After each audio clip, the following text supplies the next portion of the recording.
In 2019, a survey by Charles Schwab asked Americans how much money you need to be considered wealthy. The average answer was $2.3 million. The same survey asked how much you need to just feel financially comfortable. The answer was $1.7 million. Now here's the part that stopped me cold. The median net worth of an American household at the time of that survey? $121,000. That means the average American believes they need 14 times their current net worth just to feel okay. Not rich, not set for life, just okay. And that gap between what people have and what they believe they need might be the single most expensive psychological phenomenon in the country right now. Because here's what happens when you believe you're always behind. You spend like someone who's already lost. You tell yourself the investing can wait. You tell yourself you'll start being serious about money once things feel more stable.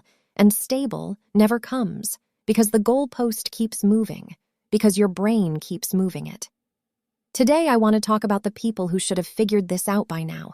The doctors, the engineers, the lawyers, the people making $200,000, $300,000, $400,000 a year, who are somehow, quietly, just as financially anxious as someone making $45,000. This is not a story about irresponsibility. This is a story about how the game is actually set up. And once you see it, you cannot unsee it.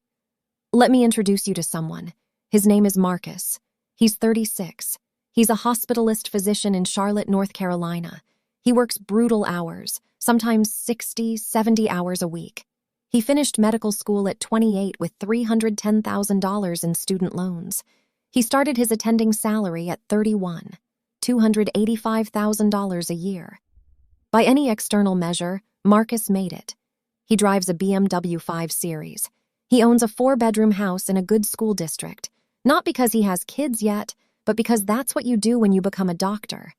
His wife stopped working when they got married because, quote, "We don't need the income." He takes his parents on one international trip every year because he spent a decade telling them he would once he became a doctor. Marcus is 36 years old, and his net worth is negative $180,000. He has more in student loans and consumer debt than he has in assets. His 401k has less in it than his car is worth. And Marcus knows this. Marcus understands interest rates. Marcus can calculate the amortization schedule on his loans in his head. Marcus is not uninformed. Marcus is trapped. And the trap wasn't built by his bad decisions. It was built years before he made any decisions at all. There's a concept called lifestyle inflation. You've probably heard it.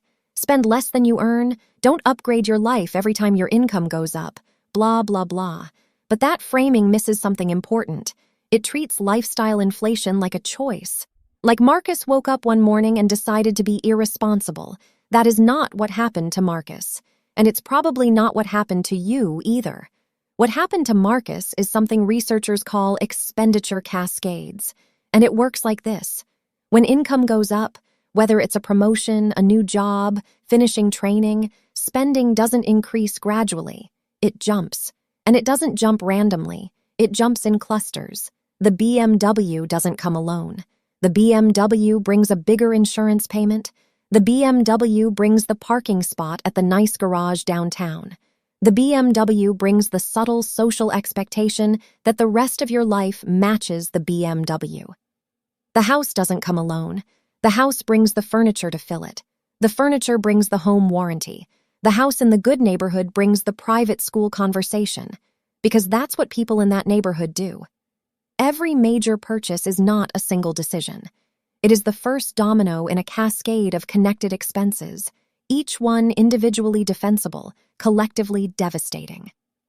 A 2022 paper from the National Bureau of Economic Research studied high-income households and found that for every $1 increase in income, high earners increased their fixed monthly commitments by an average of 73 cents. Not discretionary spending, fixed commitments, expenses that don't go away when times get hard. Marcus didn't make bad decisions. Marcus made a series of individually reasonable decisions that locked him into a financial structure he cannot easily escape. That is the trap. But here's where it gets really interesting. Because expenditure cascades explain the mechanics. They don't explain the psychology underneath. They don't explain why Marcus, who is genuinely brilliant, never stopped to run the numbers on where this was all heading. The answer is something called hedonic adaptation, and it is relentless. Here is how it works. Remember the first time you stayed in a really nice hotel? The good pillows, the heavy robe, room service that actually tasted good. It felt like a luxury. It felt special. Now think about the 5th time, the 10th time. You probably barely noticed the pillows. Your brain has an extraordinary ability to normalize. Whatever your current circumstances are, good or bad, your brain recalibrates its baseline to match them. Within weeks to months, the thing that used to feel like a privilege just feels like normal. This is why lottery winners return to roughly the same happiness levels within 2 years of winning. It's why people who become paraplegic, while obviously facing enormous challenges, also report returning to near baseline life satisfaction within a few years. The brain adapts. And in the context of wealth building, this adaptation is catastrophic, because every upgrade Marcus made felt incredible for about 3 months. Then it just became Tuesday. The BMW stopped being exciting. The house stopped feeling like an achievement. The salary that once seemed impossible now feels like barely enough. So Marcus needed the next upgrade, and the next one. Not out of greed, out of the relentless math of a brain that keeps resetting the floor, the hedonic treadmill. You keep running, the finish line keeps moving, and at no point does running faster actually get you there. Now, here's the piece that nobody in Marcus's life told him, and nobody probably told you either. There is a formula for this. It was developed by Thomas Stanley and William Danko, the researchers behind the book The Millionaire Next Door. And it is both incredibly simple and deeply uncomfortable for high earners. Take your age, multiply it by your pre-tax annual income, divide by 10. That number is what your net worth should be right now if you are on track. Marcus is 36. He makes $285,000. 36 times 285,000 equals 10,260,000. Divided by 10 is $1,026,000. Marcus's net worth is negative $180,000. He is not slightly behind. He is over $1 million behind where the formula says he should be. Stanley and Danko called people in Marcus's position under accumulators of wealth, UAWs, and their research found that UAWs are dramatically overrepresented among high-income professionals. Doctors, lawyers, corporate executives, people whose entire identity was built around income, not around assets. Here is the most counterintuitive finding from that research. The people most likely to actually build significant wealth. What Stanley and Danko called prodigious accumulators of wealth were often not the highest earners in the room. They were the people who decoupled their spending from their income. The plumber making $80,000 who lives like he makes $55,000 and invests the rest. The teacher who bought a modest house in 1998 and never upgraded. The small business owner who still drives a 2014 Camry while her company account compounds quietly in the background. These people look less wealthy than Marcus. They will die significantly wealthier than Marcus. And here's the brutal truth at the center of all of this. A $300,000 income with a 5% savings rate builds less wealth over 25 years than a $95,000 income with a 25% savings rate. Read that again. The math does not care about your salary. The math cares about the gap between what comes in and what stays. So why don't more people see this coming? Why didn't Marcus? Because there is one final psychological layer underneath all of this that almost nobody talks about.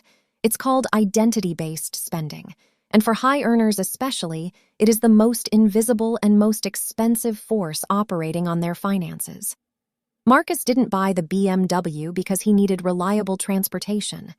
Marcus bought the BMW because after 12 years of medical training, after the loans, after the sacrifices, after watching everyone else his age get promotions and houses and vacations while he was studying for boards, he needed the BMW to signal to himself and to everyone around him that it had been worth it. The BMW wasn't a car. It was proof. The house wasn't shelter, it was a statement. The annual trip with his parents wasn't a vacation. It was a promise he'd been making to himself since he was 22 years old, studying in a library at midnight. This is why logic doesn't work on high earners who are stuck. You can show Marcus the spreadsheet. He already knows what the spreadsheet says. The spending isn't a math problem. It's an identity problem. The spending is doing emotional work that no investment account can do. And the only way out of identity-based spending is not discipline. It is building a new identity that doesn't require the spending to confirm it. This is the work. Not the budgeting, not the apps. The question underneath all of it: who are you when the BMW is gone? Who are you when the house is a modest house? Can you feel successful without the external signals of success? For most high earners, that question is genuinely terrifying because they have never separated those two things in their minds. Here's what actually works. Not tips, not hacks, architecture. The first move is what researchers call the pay yourself first system, and it has to happen at the structural level, not the willpower level. Before Marcus sees his paycheck, a fixed percentage moves automatically to investments. Not what's left over, not when it feels comfortable. Before.